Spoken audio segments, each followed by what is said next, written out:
2011 সালে জন্ম প্রবাসী কল্যাণ ব্যাংকের। বর্তমানে 71টি শাখার মাধ্যমে রাষ্ট্রীয় মালিকানাধীন বিশেষায়িত এই ব্যাংকটি পরিচালনা করছে তাদের কার্যক্রম। স্যার আমাকে সব ডিটেল বলে দিয়েছে, প্লাস স্যারই মানে এই ফর্ম যাবতীয় যা কিছু আছে সব কিছু উনি আর কি ফিল আপ করার ব্যবস্থা করছেন, উনি সব কিছু করে দিয়েছেন। মানে খুবই সহজ আমি মানে লোনটা করতে পারছি। তার আবেদনপত্র থেকে শুরু করে তার ছবি তোলা, স্বাক্ষর করা, আমরা সমস্ত প্রকার হেল্প তাকে আমরা নিজেরাই করে ব্যবস্থা করে দিই। প্রতিষ্ঠার পর থেকে গেল ডিসেম্বর পর্যন্ত 44,253 জন প্রবাসীকে মোট 543 কোটি 61 লাখ টাকা ঋণ দিয়েছে এই ব্যাংকটি। এতে সব মিলিয়ে কাজ করছে 325 জন।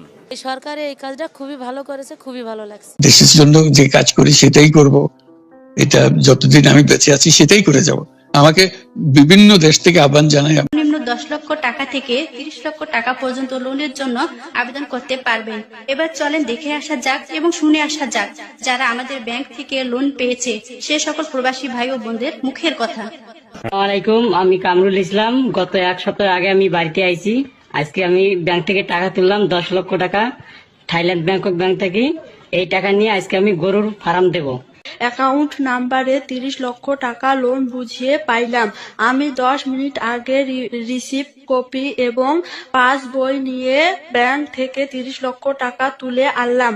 আপনারাও যদি কোনো প্রয়োজন বা কোনো কাজের ক্ষেত্রে ব্যাংকক ব্যাংক থেকে লোন নিতে চান বা লোনের জন্য আবেদন করতে চান তাহলে ব্যাংকক ব্যাংকের এজেন্ট আলামিন ভাইয়ের সাথে যোগাযোগ করবেন। খুবই সহজ আমি মানে লোনটা করতে পারছি। তার আবেদনপত্র থেকে শুরু করে তার ছবি তোলা, স্বাক্ষর করা, আমরা সমস্ত প্রকার হেল্প তাকে আমরা নিজেরাই করে ব্যবস্থা করে দিই। আমি বেঁচে আছি সেটাই করে যাব। আমাকে বিভিন্ন দেশ থেকে আহ্বান জানাই। ডক্টর মোহাম্মদ ইউনূসের মোট সম্পদের পরিমাণ আনুমানিক 200 থেকে 300 কোটি টাকা।